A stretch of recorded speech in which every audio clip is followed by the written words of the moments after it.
बच्चों, एक मिनट रुकना। ये वीडियो आगे मत बढ़ाना, क्योंकि जो आज आप सुनने वाले हो वो कहानी आपकी जिंदगी बदल सकती है।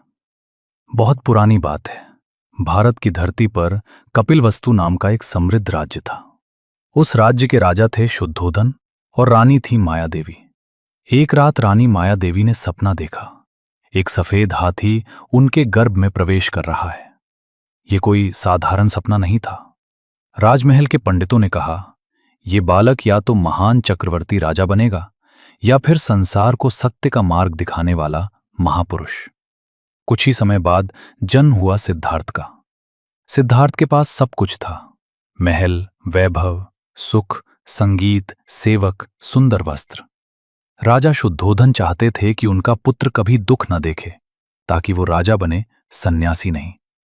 महल की दीवारों के बाहर की दुनिया उससे छिपा दी गई, लेकिन सत्य को कोई दीवार रोक नहीं सकती। एक दिन सिद्धार्थ ने नगर भ्रमण की इच्छा जताई। रथ निकला। नगर में सिद्धार्थ ने 4 दृश्य देखे। एक बूढ़ा आदमी, कांपता हुआ एक बीमार व्यक्ति, दर्द से कराहता हुआ एक मृत शरीर जिसे लोग रो रहे थे, और अंत में एक शांत सन्यासी जिसके चेहरे पर अजीब शांति थी। सिद्धार्थ का मन हिल गया।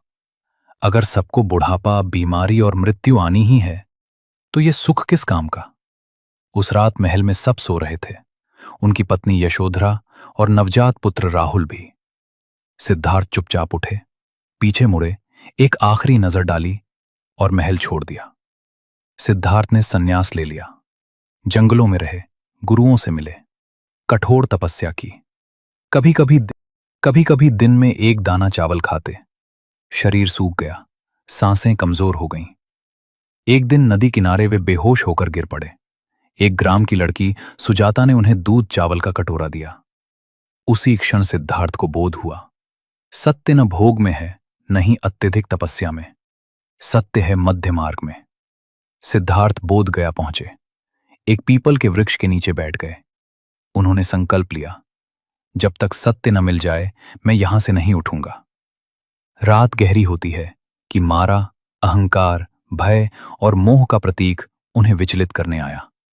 डर, लालच, स्मृतियां, इच्छाएं सब सामने आए, लेकिन सिद्धार्थ अडिग रहे। सुबह का तारा चमका। उसी क्षण उन्हें बोधि प्राप्त हुई। वे अब सिद्धार्थ नहीं रहे, वे बने बुद्ध, जागृत पुरुष। बुद्ध ने कहा, जीवन दुख है, दुख का कारण तृष्णा है, तृष्णा का अंत संभव है, और उस अंत का मार्ग है अष्टांगिक मार्ग। उन्होंने जाति, धर्म, अमीर गरीब का भेद नहीं किया। जो आया, एक बार एक मां बुद्ध के पास आई। उसका बच्चा मर चुका था। वो रोते हुए बोली, बुद्ध, मेरे बेटे को जिंदा कर दो। बुद्ध ने कहा, एक काम करो, ऐसे घर से सरसों के दाने लाओ जहां कभी कोई मरा ना हो।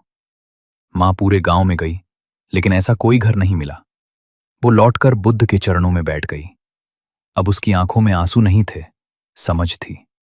80 वर्ष की आयु में बुद्ध ने कहा, सब कुछ अनित्य है, अपने दीपक स्वयं बनो, और शांत भाव से महापरिनिर्वाण को प्राप्त हुए।